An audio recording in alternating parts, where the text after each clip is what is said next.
안녕하세요. 오늘은 많은 사람들이 궁금해하는 주제, 바로 우주의 중심이 없는 이유에 대해 이야기해보겠습니다. 우주는 무한히 넓고 복잡하지만 그 안에 중심이 없다는 사실은 직관적으로 이해하기 어려운 개념입니다. 오늘은 과학적이고 흥미로운 관점에서 왜 우주에는 중심이 없는지 살펴보겠습니다. 우선 우리가 중심이라는 개념을 어떻게 이해하는지부터 시작해봅시다.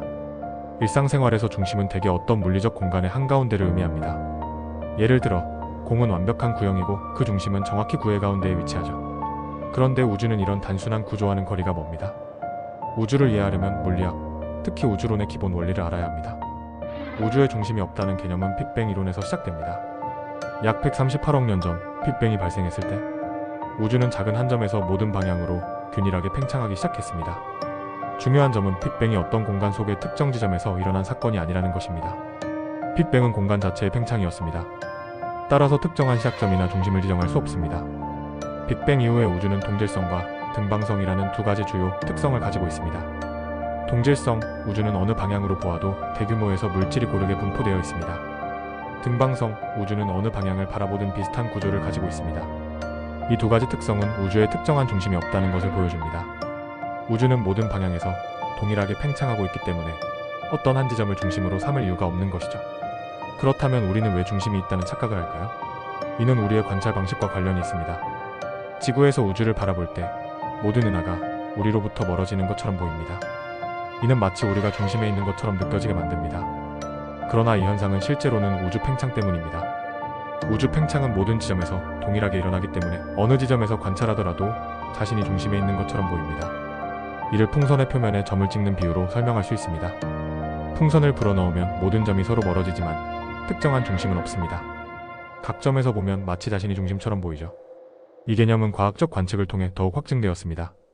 가장 중요한 증거 중 하나는 우주 배경 복사 카즈믹 마이크로웨이브 백그라운드 CMB입니다. CMB는 빅뱅 이후 약 38만 년 후에 방출된 빛으로 우주 전역에 걸쳐 균일하게 퍼져 있습니다.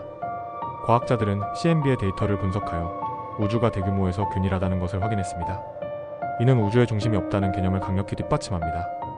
또한 허블의 관측을 통해 발견된 허블의 법칙도 우주 팽창의 증거입니다. 허블은 은하들이 우리로부터 멀어지는 속도가 거리에 비례한다는 것을 발견했습니다. 이 법칙은 우주가 모든 방향에서 균일하게 팽창하고 있음을 보여줍니다. 이로 인해 어느 위치에서도 자신이 중심처럼 느껴지게 됩니다. 따라서 우주에는 특정한 중심이 존재하지 않는다는 사실이 다시 한번 입증됩니다. 우주의 팽창을 더 깊이 이해하기 위해 일정한 팽창률 개념을 살펴볼 수 있습니다. 이 상수는 은하들이 서로 얼마나 빠르게 멀어지고 있는지를 나타냅니다. 흥미로운 점은 이 팽창 속도가 시간이 지남에 따라 변하고 있다는 것입니다. 현재의 연구에 따르면 우주는 점점 더 빠르게 팽창하고 있으며 이는 암흑 에너지라는 미지의 힘 때문으로 추정됩니다. 암흑 에너지는 우주에 균일하게 퍼져 있으며 중심을 가질 수 없는 또 하나의 이유를 제공합니다. 철학적 관점에서도 우주의 중심이 없다는 개념은 매우 흥미로운 주제를 제공합니다. 우리가 중심이 아니라는 사실은 겸손을 요구하지만 동시에 우주의 어느 위치에서든 특별하다는 역설적인 결론을 내릴 수도 있습니다. 이는 인간이 우주 속에서 자신의 위치와 존재를 이해하려는 노력의 일부로 볼 수 있습니다. 중심이 없다는 것은 모든 지점이 동등하다는 것을 의미하며 이는 우리에게 우주에 대한 새로운 관점을 제공합니다. 결론적으로 우주의 중심이 없는 이유는 빅뱅 이론과 우주의 동질성과 등방성에서 기인합니다. 또한 우주 팽창과 암흑 에너지에 대한 연구는 중심이 없다는 개념을 더욱 강력하게 뒷받침합니다. 이러한 과학적 발견은 우리의 우주를 이해하는 데 중요한 단서를 제공하며 모든 위치가 동등하게 중요하다는 철학적 메시지를 전달합니다. 우주의 중심이 없다는 사실은 과학적으로도 철학적으로도 깊은 의미를 지니고 있습니다. 오늘도 흥미롭고 신비로운 주제로 함께했습니다. 다음 시간에는 더 놀랍고 매력적인 이야기로 돌아오겠습니다. 감사합니다.